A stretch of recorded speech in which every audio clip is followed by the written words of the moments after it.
আসসালামু আলাইকুম রহমতুল্লাহি ওবারাকাতু। এই ভিডিও থেকে আপনি খুব সহজে এবং সংক্ষেপে জেনে নিতে পারবেন যে ওয়েবসাইট কি।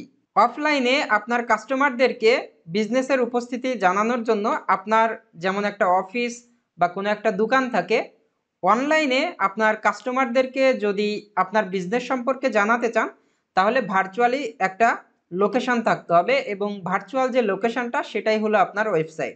একটা ওয়েবসাইট কয়েকটা পেজের সমন্বয়ে তৈরি হতে পারে অথবা সিঙ্গেল একটা পেজেরও হইতে পারে। আপনার ওয়েবসাইটটি আইডেন্টিফাই করা হবে নির্দিষ্ট একটা ডোমেইন নেম দ্বারা, অর্থাৎ ডোমেইনে আপনি যদি ভিজিট করেন তাহলে আপনার ওয়েবসাইটটি শো হবে এবং অবশ্যই আপনার ওয়েবসাইটটি অ্যাটলিস্ট একটা ওয়েব হোস্টিং সার্ভারে হোস্ট করা থাকতে হবে। ওয়েবসাইট তৈরি করতে গেলে শুধু ডোমেইন থাকলে হয় না, অফকোর্স আপনাকে ডোমেইন এবং হোস্টিং দুটোই কিনতে হবে।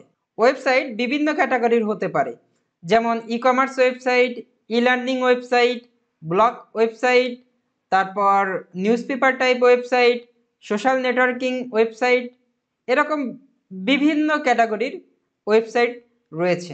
অর্থাৎ সংক্ষেপে বলতে গেলে আপনি যে বিজনেসই করেন না কেন, সেই বিজনেসটাকে যদি আপনি অনলাইনে শো করাইতে চান তাহলে আপনার ওয়েবসাইটটি হলো আপনার বিজনেসের ভার্চুয়াল লোকেশন বা অনলাইন লোকেশন।